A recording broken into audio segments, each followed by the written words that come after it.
Önce hayvan yağını kavuruyoruz yüksek ateşte. Баранье жир жарим на сильном огне.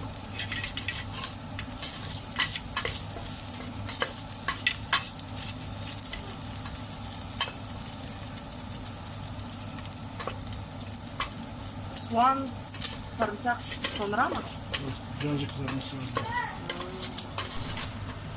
Чеснок пропускаем через маленькую отверстие терку.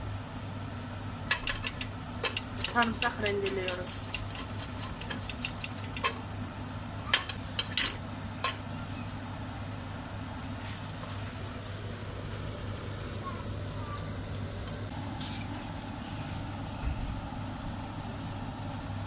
Harika görünüyor tabii. Kokusu bak. Nasıl kokuyor? Kıymamızı da attık. Sarımsaklı üstüne.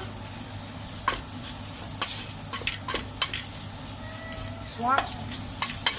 Soğanı da doğrayacağız. Soğan sonra. Лук потом.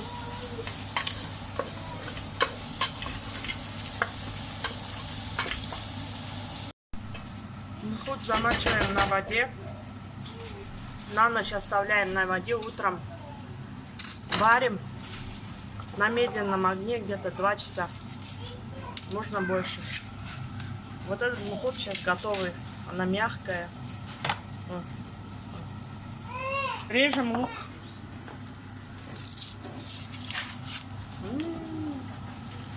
Çok yumuşak baksana. Çok güzel. Вот так жарится мясо.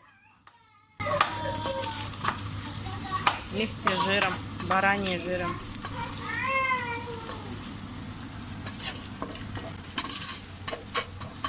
Запах непередаваемый.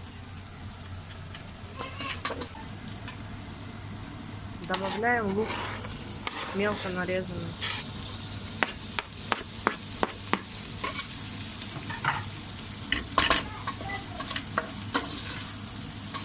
Обязательно добавляйте курдюк, бараний жир.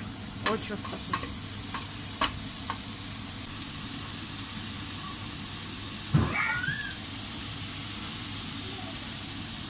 Biber, baharatlar kattık. Kimyon, kekik, kırmızı biber, siyah biber, pul biber, soğan kattın mı? Soğanı pişti. Soğan da kattı. Soğan var ya. Soğan da kattı. Şimdi tatlı biber. Hepsini koruyoruz. Yeşil biber. Yeşil biber. Baharatlardan 1 çay kaşığı. Hepsini. Kimyon, kekik, kırmızı pul biber, karabiber. Ondan sonra ne? Tuz. Sevdik baharatları katıyoruz. Pişsin böyle. Kapalı ateş, kapalı kalıyor, pişsin. Biraz zeytinyağını katıyoruz. Zeytinyağı şöyle bir gezdiriyoruz üstüne. Ya zeytinyağını şöyle gezdiriyorsunuz. Daha lezzetli olur. Zeytinler önemli. Lezzetli olur.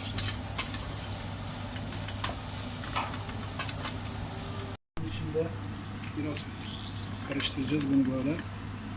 Nut katıyoruz. Evet.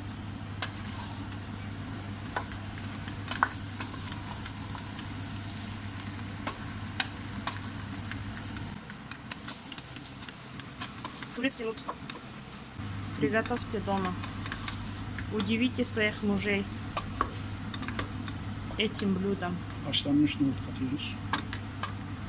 Evet. Pişmemiş. Böyle biraz yağını alsın. Yağını alганdan sonra su katıyoruz. Kaynamış su katıyoruz. Кипяченую воду наливаем потом. Немножко должен стоять, впитаться масло. Nohutumuzu karıştırıyoruz. Güzelce yağlandı bu. Впитался масло. Yeteri kadar su katıyoruz. Kaynamış su. Слишком это. Tamam. Yeterli bu.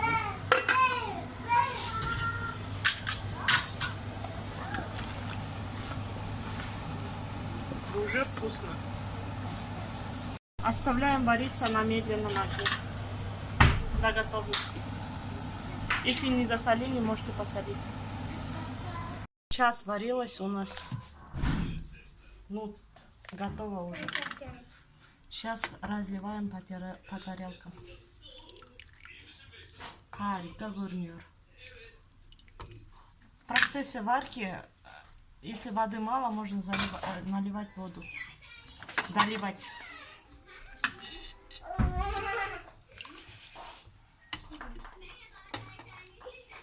Afiyet olsun. Да. Етli нут yemeği.